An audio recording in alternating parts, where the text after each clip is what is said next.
Muraho Murakumeye. Aujourd'hui, je vais vous présenter Liliane Iradukunda. Alors, merci Liliane de nous accueillir chez toi. L'idée de cette entrevue, c'est justement de faire connaître Liliane à travers une action très importante qu'elle fait. Mais d'abord, on va essayer de savoir qui est Liliane. Alors, qui es-tu Liliane? Merci beaucoup Assia d'avoir accepté de venir chez nous. Alors, comme elle vient de vous le dire, mon nom c'est Liliane Iradukunda. Je suis une maman de 4 enfants, infirmière, rwando-canadienne. Bon, et donc le projet pour lequel nous sommes là aujourd'hui, c'est un projet qui s'appelle... C'est un projet qui s'appelle Mutuelle de la santé. Ok, donc Mutuelle de la santé, c'est un projet qui, c'est plus qu'un projet aujourd'hui parce qu'il a commencé en... C'est un projet en fait que nous avons commencé en 2015 au Rwanda, dans une petite ville qui s'appelle Nyamasheke. Donc c'est un projet qui date quand même, qui commence à faire date maintenant. On rentre dans la 6e année, c'est la 6e édition. Alors on va essayer d'un peu d'expliquer en quoi consiste ce projet qui personnellement m'a vraiment fascinée du fait que ça permet d'aider beaucoup de gens avec un minimum de moyens. Ok, merci beaucoup. En fait, c'est un projet, comme je vous dis, qui a commencé en 2015. Il s'agit d'une petite contribution de 4 à 5 dollars pour une couverture de mutuelle de santé. Mutuelle de santé étant, si on peut le comparer, comme notre petite carte d'assurance maladie. Ici au Canada. Alors, si j'ai bien compris, cette mutuelle de santé permet de couvrir les prises en charge de santé. Quelle frange de population exactement? Ça cible qui? Cette couverture couvre à 100% les soins de santé, les soins de base, et c'est pour la population la plus démunie en fait. Le Rwanda, c'est un projet que j'ai pas du tout inventé, qui est au Rwanda depuis quelque temps. Le Rwanda, le gouvernement rwandais couvre pour la population la plus pauvre. Et nous qui allons aider, nous couvrons, comme dans la deuxième partie de la population, les plus démunis, mais pas nécessairement les plus pauvres. Donc, si j'ai bien compris, le gouvernement rwandais prend dans sa totalité en charge la population la plus démunie, donc comme tu l'as si bien dit, mais il y a une autre population qui est proche de cette population démunie, mais qui n'a pas non plus les moyens de s'offrir des soins et des médications. Puis c'est là que tu prends le relais du gouvernement en accordant à cette population le droit aux soins gratuits pendant une année. Pour, rappelle-nous, quelle somme? Pour un petit montant entre 4 à 5 dollars, qui équivaut en francs rwandais 3000 francs rwandais. Alors, ça paraît hallucinant parce que pour 4 dollars, c'est un café, c'est même pas une pizza, c'est vraiment un argent qu'on peut facilement trouver pour aider une personne pendant une année en soins. Alors, moi, ça me fascine parce que tu me parles du Rwanda, tu vis au Canada. Comment es-tu organisée et qui sont les gens qui contribuent à ce beau projet? Okay. Honnêtement, je vous dirais que depuis ces 5 dernières années, ça a été un projet qui est allé de bouche à oreille à travers des amis. Pour l'instant, les amis quand même, ça s'est beaucoup élargi en Europe, aux États-Unis, puis ici au Canada. Puis on s'organise on fait un groupe WhatsApp.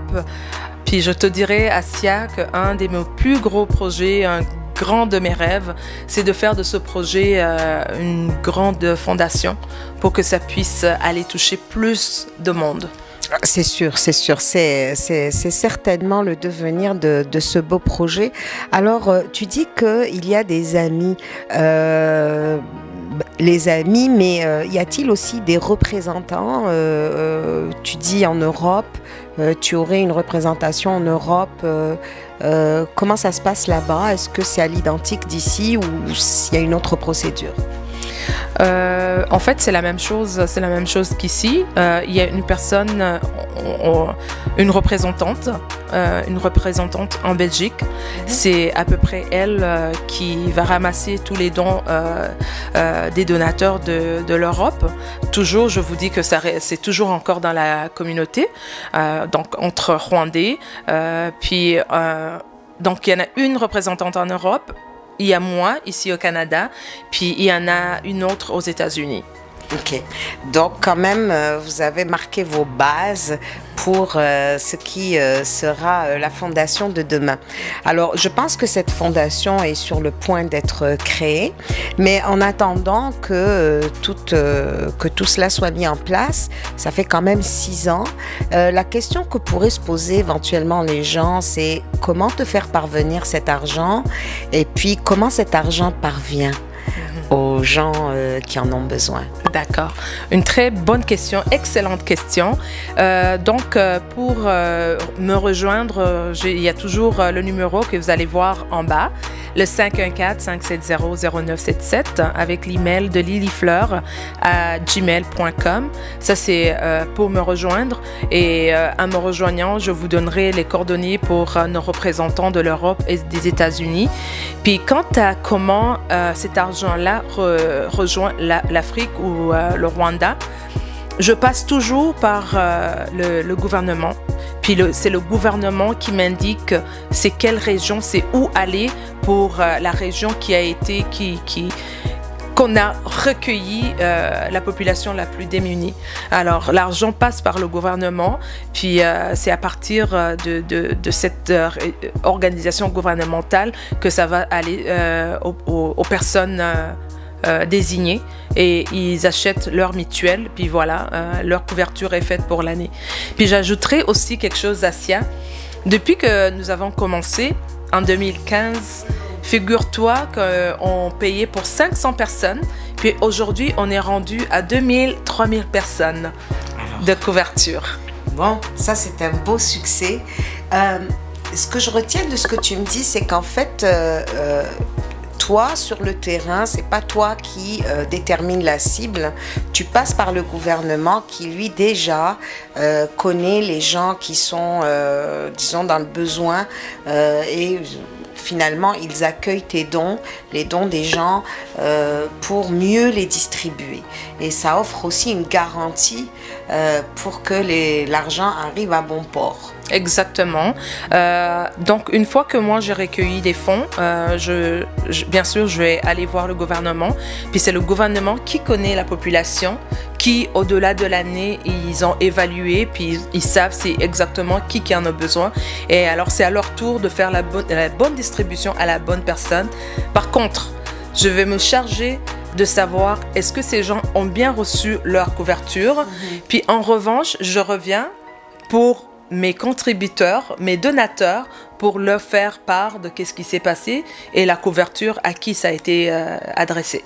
Donc en fait, si je comprends bien, tu vas faire un suivi du don, comme une traçabilité, savoir si vraiment tout l'argent est bien arrivé. Bon, ça, il y a peu de chances que ça ne soit pas le cas, mais c'est surtout pour estimer, évaluer le degré d'efficacité de chaque année par rapport à la contribution des donateurs. C'est une façon d'établir un compte rendu officiel pour les gens qui offrent cet argent. 100%. Puis aussi de garder la confiance avec nos donateurs. Parce que c'est pas juste de donner, mais il faut aussi de recevoir, de savoir donner le compte rendu. Qu'est-ce qu'on a fait, ça a fait effet. Si la région, mettons la région était estimée la plus pauvre cette année, est-ce qu'il y a eu une amélioration pour l'année d'après dans ce secteur de mutuelle de santé? Alors c'est bien important qu'on fasse en retour, puis qu'à la prochaine année, quand je me relance à demander encore de contribuer, mais qu'on voit de cette année à cette année, ça s'est amélioré comme ça. Donc c'est un devoir de ma part de revenir puis donner un compte rendu, façon d'être transparente. Oui. Ben, Le Rwanda est un tout petit pays, je veux dire géographiquement, mais est-ce que est-ce que vous déposez cet argent, est-ce que le gouvernement dépose cet argent dans des régions récurrentes ou bien ça se balade un peu partout dans le pays? Ça va se balader un peu dans les pays selon les besoins, selon la nécessité. Comme je vous disais, les 2 premières années, on allait dans une région qui s'appelait Nyamasheke. Puis les 3 dernières années, là, comme même cette année, on est dans une autre région qui s'appelle Lutsilo. Donc ça veut dire que le gouvernement va nous amener à des régions où ils en ont vraiment besoin. Remarque, la mutuelle de santé, aujourd'hui, on parle d'une couverture de quand même 88% de la population. Alors, c'est pas rien. Ça veut dire que, alors qu'il y a 5-10 ans, cette couverture était aux alentours de 60-65%. Donc, c'est une augmentation positive. Très positive et remarquable. Oui, c'est surtout au niveau du continent, on sait très bien que la précarité de la santé des gens est bien présente. C'est une réalité avec laquelle il faut composer. Et le Rwanda tend la main, je pense, à tous ses ressortissants à l'étranger. Et je pense que tu es une parfaite illustration des gens qui répondent à l'appel des Rwandais, du gouvernement rwandais pour mettre à contribution ces ressortissants à l'étranger. Alors, moi, j'aimerais que, pour clôturer, parce que on a dit, je pense, l'essentiel, cette interview, je rappelle son objectif, c'était de faire connaître l'action de Liliane, mais c'est aussi pour inviter les gens à mieux comprendre l'utilité et l'esprit de cette entreprise. Mais aurais-tu une ou 2 belles histoires à nous raconter en lien avec ce que tu fais? Oh là là, Je profite d'une confidence qu'elle m'a faite il y a 2 minutes pour la susciter parce que j'ai trouvé ça touchant et très révélateur et prometteur par rapport à nos enfants à qui on doit donner l'exemple. Oh, merci. C'est la partie la plus touchante. En fait, je racontais comment, pour cette édition de 2021, notre petite fille de 10 ans m'a dit « Maman, cette année, je voudrais faire la différence. » Un week-end, elle va me dire « Je vais faire des petits travaux à la maison, puis tu me paieras 10 $, papa me paiera aussi 10 $, puis ce 20 $ ira dans ce projet. » Je vous dirais que ce 20 $, pour moi, ça vaut 1 million. Non seulement parce que ça vient d'un petit cœur d'un enfant qui pense aller toucher aux autres enfants, mais aussi de l'efficacité de qu'est-ce qu'on fait, ça fait un impact positif sur nos enfants. Alors on continue de donner au prochain. Dernière question, comment tu peux convertir 20 $ en action? C'est combien de personnes et combien de temps? 20 $, c'est une famille, un papa, une maman et 2 enfants pendant 1 année. Alors voilà, donc il reste plus qu'à aller à vos portefeuilles et puis sortir un billet bleu ou un billet vert et puis l'envoyer à Liliane à qui on dit merci d'être aussi inspirante, d'être un exemple non seulement pour sa communauté mais aussi pour d'autres communautés. C'est aussi un bel avantage d'avoir un gouvernement de l'autre côté qui joue le jeu et qui te permet de pénétrer cet environnement en toute sécurité et avec la garantie que l'argent arrive à bon port. Alors, si tu veux dire un dernier mot peut-être? Un dernier mot, ce serait vraiment de remercier toute personne qui s'est prêtée à cette cause noble, que je dirais, depuis 2015 et qui continue et qui continuera aussi à ce que cette cause soit non seulement une petite initiative, mais une grosse fondation pour aller toucher à plusieurs personnes. Je vous remercie énormément, puis continuez à nous joindre à nous, puis à rendre heureux plusieurs familles. Merci beaucoup. Je terminerai avec une phrase qui, en fait, aider parfois c'est sauver. Alors, à bon entendeur. Je vous souhaite une très très bonne fin de journée. Au revoir. Merci beaucoup, Assia. C'était un plaisir, Liliane.